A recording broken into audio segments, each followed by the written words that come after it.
नमस्कार दोस्तों, मेरा नाम है विशाल और हम बात कर रहे थे भारतीय संविधान भाग 3 केंद्र सरकार की। और पिछले वीडियो में हम लोगों ने इसके अंतर्गत डिस्कस किया था मंत्रिमंडलीय समितियों को। आप चाहें तो मेरे पिछले वीडियोस में जाके देख सकते हैं। और आज बात करने वाले हैं हम इस वीडियो में संसद की, भारतीय संसद की, जो एम लक्ष्मीकांत का सबसे बड़ा टॉपिक भी माना जाता है।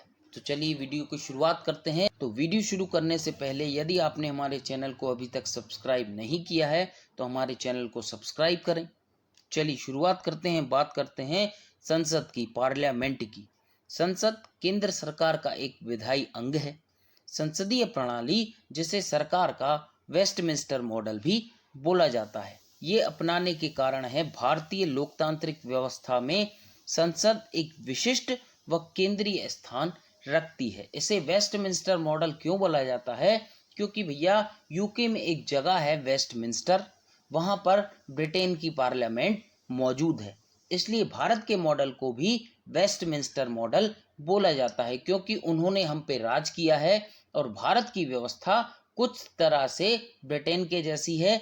इसलिए भारत की जो संसदीय प्रणाली है उसे भी सरकार का वेस्टमिंस्टर मॉडल बोला जाता है।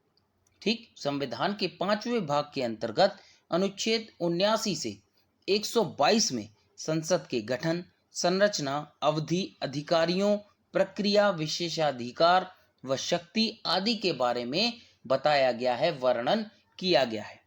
ठीक, अब बात करते हैं संसद के गठन की। तो भैया संसद का जो गठन है वो 3 लोगों को मिलाकर होता है। वो 3 कौन है? वो 3 है राष्ट्रपति, सॉरी लोगों नहीं, अंगों को, राष्ट्रपति, लोकसभा व राज्यसभा। 1954 में राज्य परिषद एवं जनता का सदन के स्थान पर राज्य परिषद के स्थान पर राज्यसभा व जनता का सदन के स्थान पर लोकसभा शब्द को अपनाया गया। राज्यसभा उच्च सदन कहलाता है, दूसरे चैम्बर या बड़ों की सभा, जबकि लोकसभा निचला सदन, पहला चैम्बर या चर्चित सभा कहलाता है। राज्यसभा में राज्य व संघ क्षेत्रों के प्रतिनिधि होते हैं, जबकि लोकसभा संपूर्ण भारत के लोगों का प्रतिनिधित्व करती है। हालांकि राष्ट्रपति संसद के किसी भी सदन का सदस्य नहीं होता।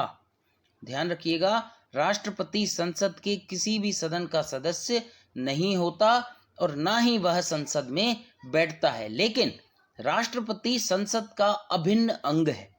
ऐसा इसलिए क्योंकि संसद के दोनों सदनों द्वारा पारित कोई भी विधेयक तब तक विधि नहीं बनता जब तक राष्ट्रपति उसे अपनी स्वीकृति नहीं दे देता कि भैया ये हमने स्वीकृति दी, ये अब विधि बन गई।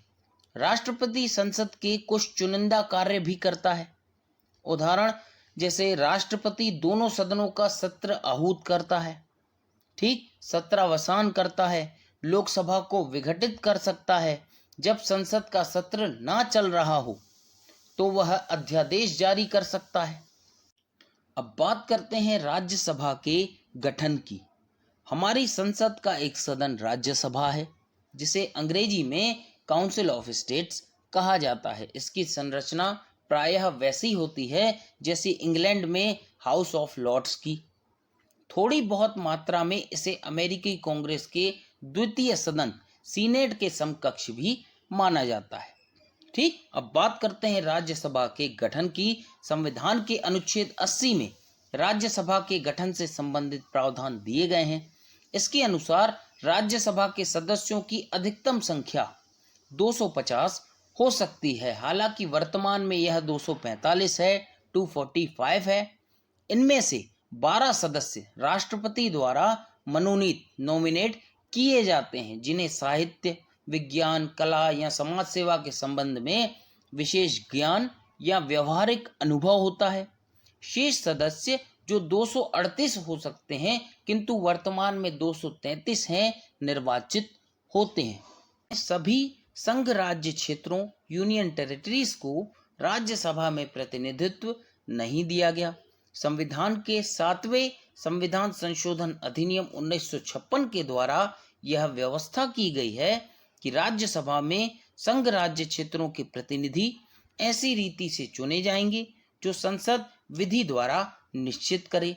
संसद ने इस शक्ति का प्रयोग करते हुए दिल्ली को 3, पुदुचेरी को 1 स्थान आवंटित किया है। शेष संघ राज्य क्षेत्रों को राज्यसभा में फिलहाल कोई प्रतिनिधित्व हासिल नहीं है। बात करते हैं राज्यसभा के लिए निर्वाचन की। संविधान सभा ने केंद्र और राज्य दोनों स्तर पर द्वितीय सदन के निर्वाचन के लिए अनुपातिक प्रतिनिधित्व प्रणाली के सिद्धांत को अपनाया है।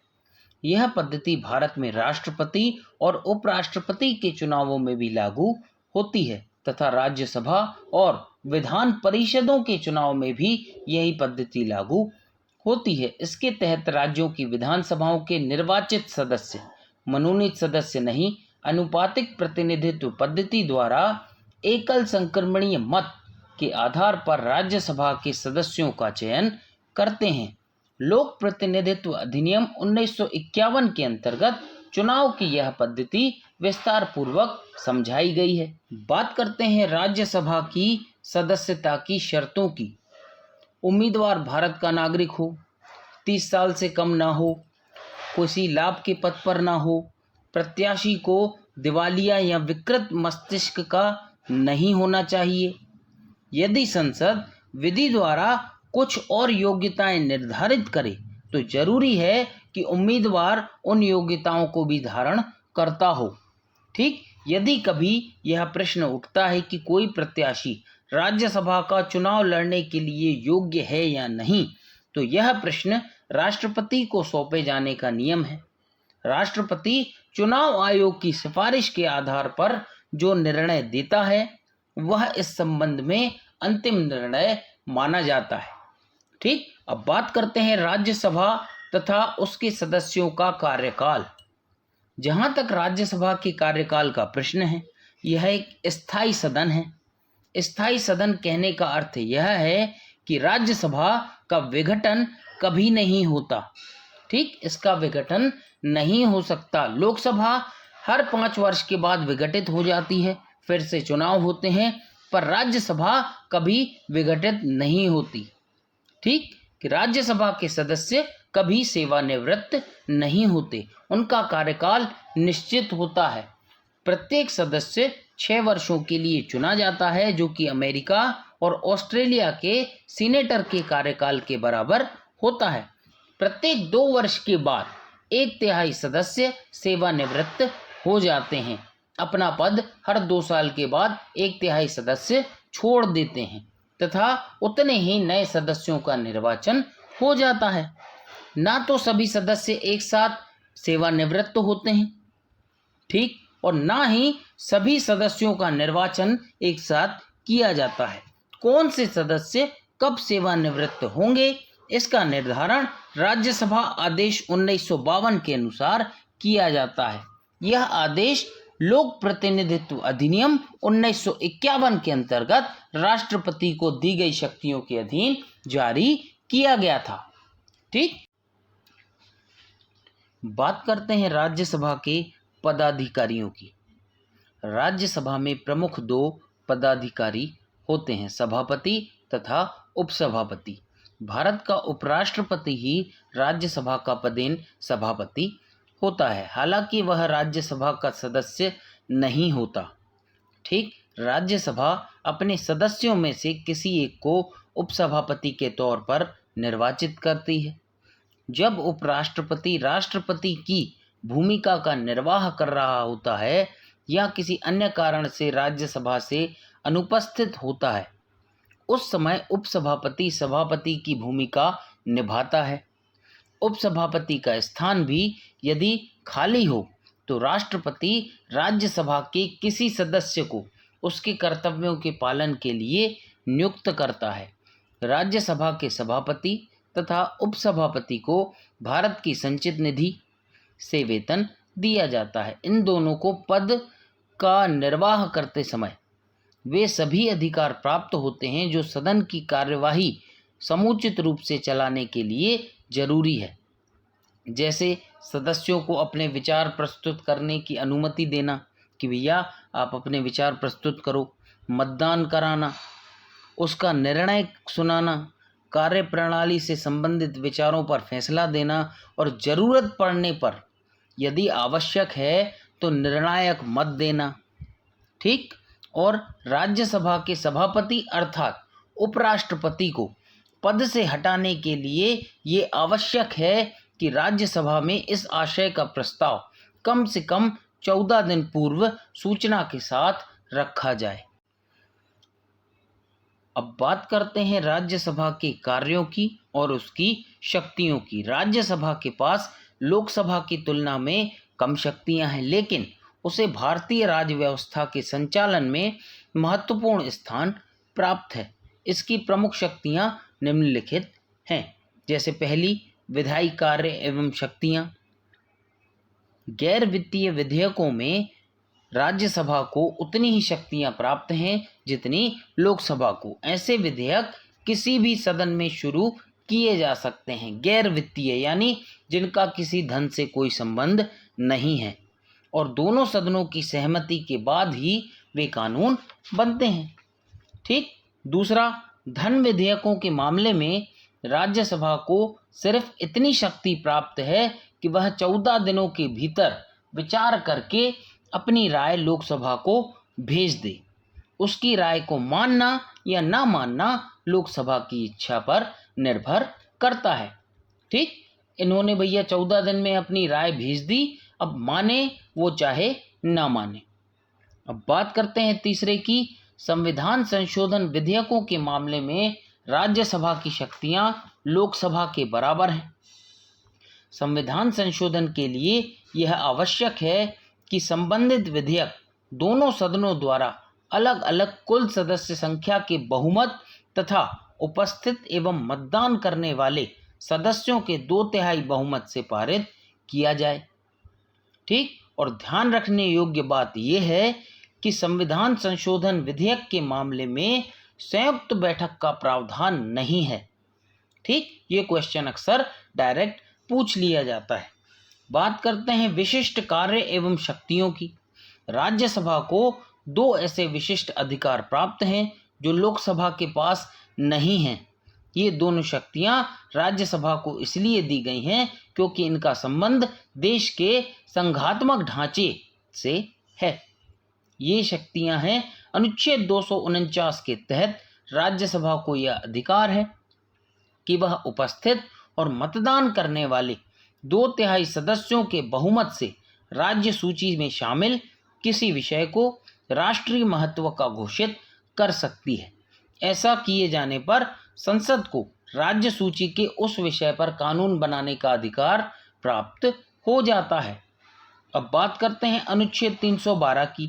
अनुच्छेद 312 के अंतर्गत राज्यसभा को यह शक्ति प्रदान की गई है कि वह उपस्थित और मतदान करने वाले 2/3 सदस्यों के समर्थन से कोई नई अखिल भारतीय सेवा जैसे IAS, IPS, IFS इस टाइप की कोई सेवा स्थापित करने का अधिकार संसद को दे सकती है कि भैया आप एक और सेवा इसके बदले शुरू करो या एक और सेवा को आप बढ़ाओ। ठीक। अब बात करते हैं तीसरे की, अन्य कार्य एवं शक्तियां। यदि 1 महीने से अधिक अवधि तक आपातकाल को लागू रखा जाना हो, इससे संबंधित प्रावधान का अनुमोदन लोकसभा और राज्यसभा दोनों के द्वारा होना आवश्यक है। यदि उस समय लोकसभा विघटित हो तो केवल राज्यसभा का अनुमोदन कराया जाना आवश्यक है। ठीक।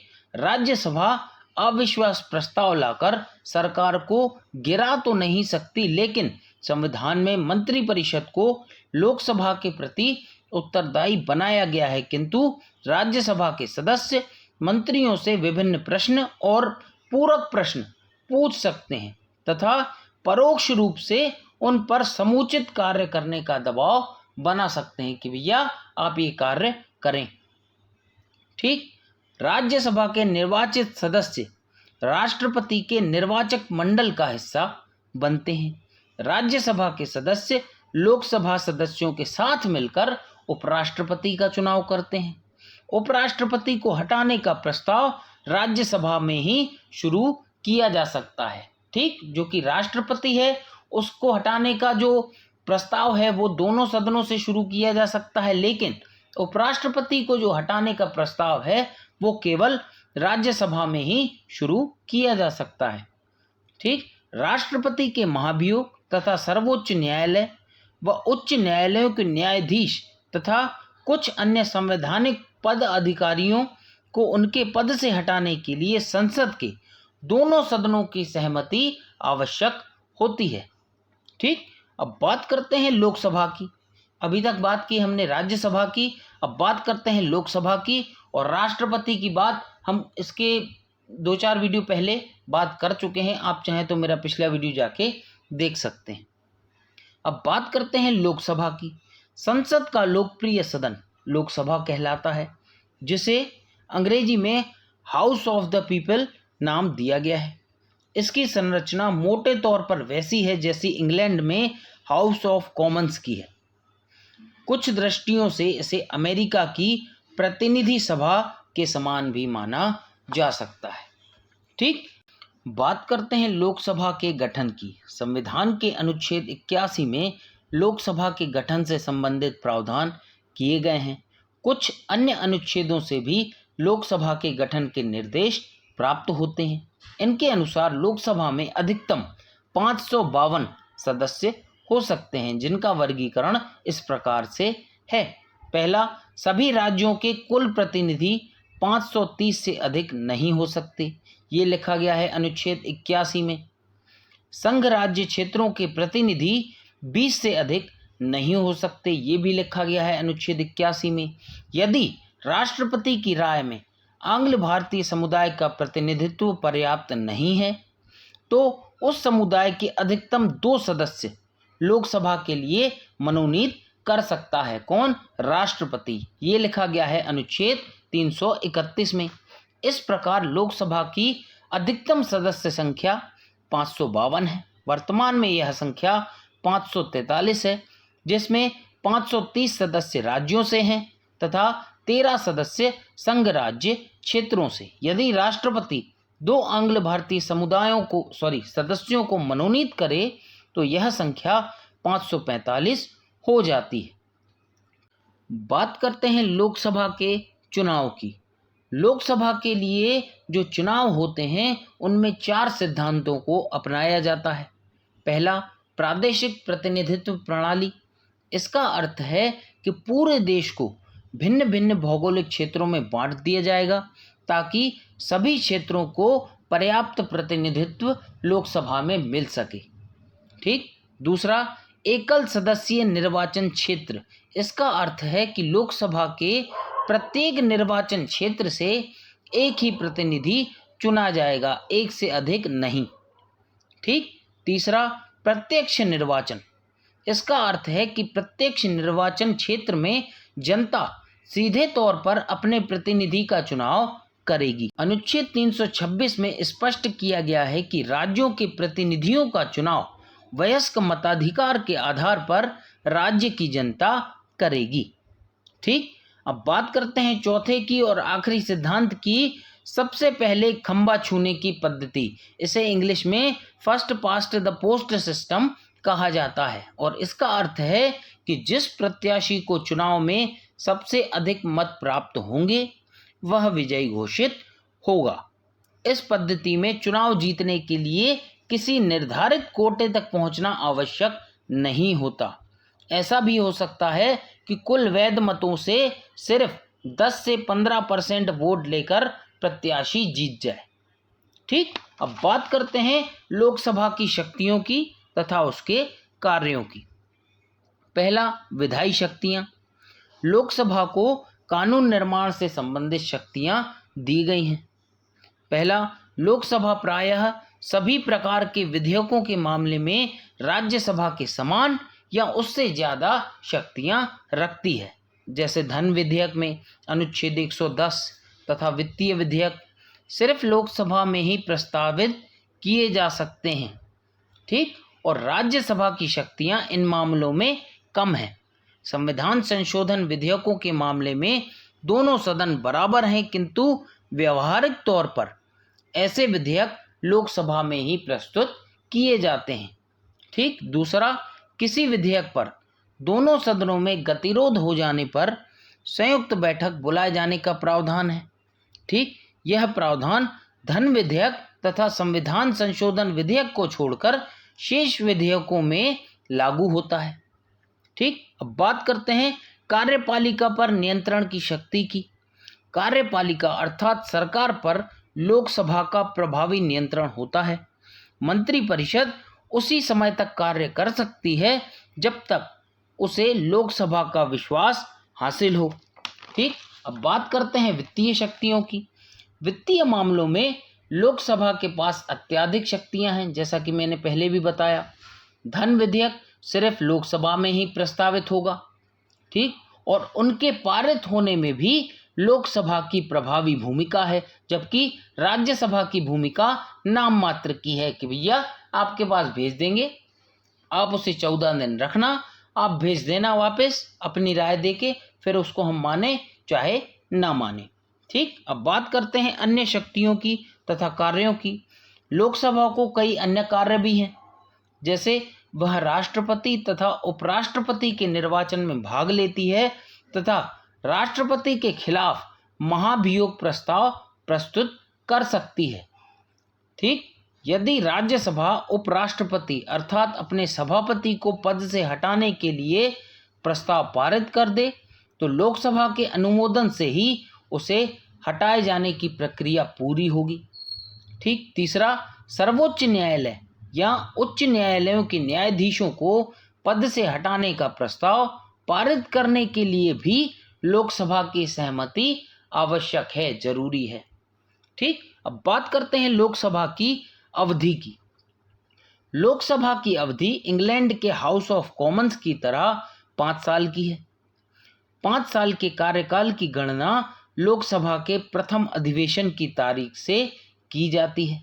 यदि राष्ट्रपति उचित समझे तो 5 वर्ष से पहले ही लोकसभा का विघटन कर सकता है। यहाँ राष्ट्रपति के उचित समझने का वास्तविक अर्थ मंत्रिपरिषद की ऐसी राय होने से है कि भैया राष्ट्रपति ये ना समझने लगे कि सारी पावर उसको दे दी गई है। नहीं, मंत्रिपरिषद की सलाह से, अर्थात व्यवहारिक तौर पर प्रधानमंत्री या मंत्रिपरिषद को अधिकार है कि 5 वर्ष से पहले लोकसभा का विघटन करा सके। ठीक, ऐसा 2 कारणों से संभव है।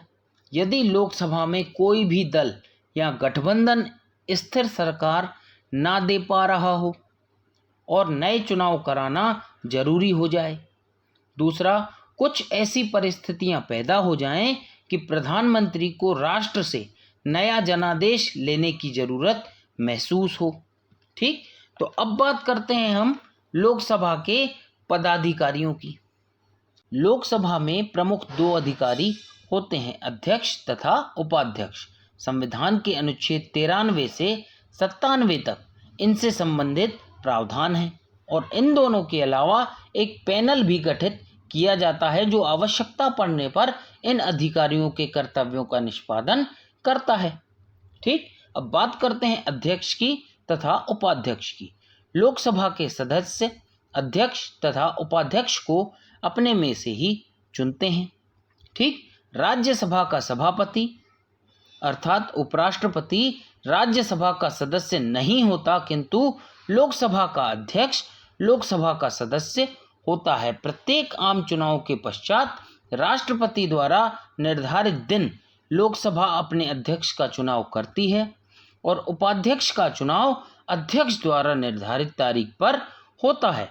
लोकसभा अध्यक्ष या उपाध्यक्ष को अपना पद संभालने के लिए ना तो कोई शपथ लेनी पड़ती है और ना ही कोई प्रतिज्ञा करनी पड़ती है।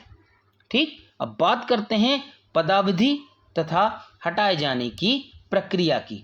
लोकसभा के अध्यक्ष और उपाध्यक्ष के कार्यकाल की अवधि अलग से निर्धारित नहीं है।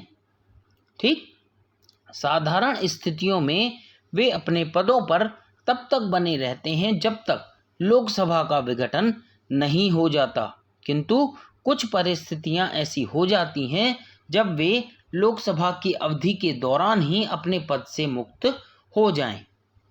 पहला, यदि वे लोकसभा के सदस्य ना रहें। जैसे यदि उनका चुनाव अवैध घोषित किया जाए। दूसरा, यदि वे स्वेच्छा से इस्तीफा दे दें। ठीक, और इस्तीफा देने का तरीका यह है कि अध्यक्ष उपाध्यक्ष को और उपाध्यक्ष अध्यक्ष को संबोधित करके अपना इस्तीफा दे सकता है। ठीक, तीसरा, यदि लोकसभा अपने तत्कालीन समस्त सदस्यों के बहुमत से संकल्प पारित करके उन्हें उनके पद से हटा दे। ठीक, चौथा, इस संबंध में एक नियम और है कि यदि अध्यक्ष या उपाध्यक्ष को हटाने के लिए संकल्प प्रस्तावित किया जाना है तो इस आशय की सूचना कम से कम 14 दिन पहले दी जानी आवश्यक है। ठीक, और अब बात करते हैं लोकसभा अध्यक्ष की निष्पक्षता की। लोकसभा अध्यक्ष की निष्पक्षता। लोकसभा अध्यक्ष की भूमिका काफ़ी महत्वपूर्ण है और यह आवश्यक है कि वह अपनी दलगत निष्ठाओं से मुक्त होकर दायित्वों का निर्वाह करे, कि भैया वो अपने दल के बारे में ना सोचे कि मैं बीजेपी से हूँ, कांग्रेस से हूँ, किसी और पार्टी से हूँ। ठीक, उन सबको छोड़ के अपने कार्य का निर्वहन अच्छे से करे। इस निष्पक्षता की गारंटी के लिए इंग्लैंड में व्यवस्था है कि हाउस ऑफ कॉमन्स के स्पीकर को अनिवार्यतः अपने दल की सदस्यता से इस्तीफा देना होता है, किंतु भारतीय संविधान में लोकसभा अध्यक्ष के संबंध में ऐसी व्यवस्था नहीं की गई। भारतीय संविधान लोकसभा अध्यक्ष के लिए इंग्लैंड की तरह यह व्यवस्था तो नहीं करता कि वह अपनी पार्टी से इस्तीफा दे, किंतु कई ऐसे प्रावधान हैं जो लोकसभा अध्यक्ष को अपने कर्तव्यों का स्वतंत्र निर्वहन करने में सहायक होते हैं। जैसे उसे तत्कालीन समस्त सदस्यों के बहुमत से ही हटाया जा सकता है, सिर्फ उपस्थित व मतदान करने वाले सदस्यों के बहुमत से नहीं। दूसरा, लोकसभा में उसके कार्यों व आचरण के संबंध में ना तो चर्चा की जा सकती है और ना आलोचना। तीसरा, उसे लोकसभा में होने वाले मतदान में पहले मत डालने का अधिकार नहीं है। ठीक, वह तभी मतदान करेगा जब पक्ष और विपक्ष में बराबर मत पड़े हों। ठीक, लोकसभा अध्यक्ष को वेतन भारत की संचित निधि से दिया जाएगा। संसद में उस पर मतदान नहीं होगा। लोकसभा का संचालन करने की उसकी शक्ति तथा उस शक्ति के अंतर्गत की गई कार्यवाहियां न्यायालय के अधिकार क्षेत्र से बाहर हैं। ठीक, उसे वरीयता सूची में काफ़ी ऊंचा स्थान प्राप्त है तथा भारत के मुख्य न्यायाधीश के समकक्ष 7वें स्थान पर हैं। ठीक, अब बात करते हैं लोकसभा अध्यक्ष की शक्तियों की तथा उनके कार्यों की। उनका प्राथमिक कार्य लोकसभा की बैठकों का संचालन करना, कार्यवाही को व्यवस्थित करना, नियंत्रित करना। ठीक, और संचालन संबंधी किसी भी संशय या मतभेद की अवस्था में उसका निर्णय अंतिम होता है। किसका? लोकसभा अध्यक्ष का। कोई विधेयक धन विधेयक है या नहीं, इसका निश्चित करने का जो दायित्व है वो लोकसभा अध्यक्ष का होता है। ठीक, वो निर्णय करेंगे कि ये जो विधेयक है ये धन विधेयक है या नहीं, और उनका निर्णय अंतिम होता है। यदि दोनों सदनों में किसी विधेयक पर गतिरोध हो जाने के कारण दोनों सदनों की संयुक्त बैठक बुलाई जाती है तो उसकी अध्यक्षता लोकसभा अध्यक्ष करता है। ठीक, यदि किसी प्रस्ताव के पक्ष व विपक्ष में बराबर मत पड़े हैं तो वह निर्णायक मत देता है, जिससे गतिरोध समाप्त हो जाता है। ठीक, अध्यक्ष तय करता है कि किसी सदस्य को सदन में बोलने का मौका देना है या नहीं देना है, और देना है तो कितनी अवधि के लिए देना है। ठीक, तो इनके 2-4 कार्य और भी हैं, तो आप लोग भी थोड़ा सा पढ़ लेना। अब बात करते हैं लोकसभा के उपाध्यक्ष की। लोकसभा के उपाध्यक्ष के संबंध में प्रायः वही बातें लागू होती हैं जो लोकसभा अध्यक्ष के मामले में। जब अध्यक्ष को चुन लिया जाता है तो अध्यक्ष द्वारा निर्धारित तिथि पर लोकसभा के सदस्य उपाध्यक्ष का चुनाव करते हैं। उसकी अवधि भी सदन के जीवन पर्यंत होती है और उसे भी उन्हीं आधारों पर हटाया जा सकता है जिन आधारों पर अध्यक्ष को हटाया जाता है। जब वह अध्यक्ष की भूमिका में होता है तो उसे वे सभी शक्तियां प्राप्त होती हैं जो अध्यक्ष को दी गई हैं। ठीक, इसमें ध्यान रखने योग्य बात यह है कि उपाध्यक्ष जो है वो अध्यक्ष का अधीनस्थ नहीं है। उसका उत्तरदायित्व अध्यक्ष के प्रति नहीं बल्कि लोकसभा के प्रति है। उसे एक विशेषाधिकार भी प्राप्त है कि यदि उसे किसी संसदीय समिति का सदस्य बनाया जाता है तो वो उसका अध्यक्ष बन जाएगा अपने आप ऑटोमेटिक। ठीक, तो चलिए आज का वीडियो हम करते हैं यहीं समाप्त।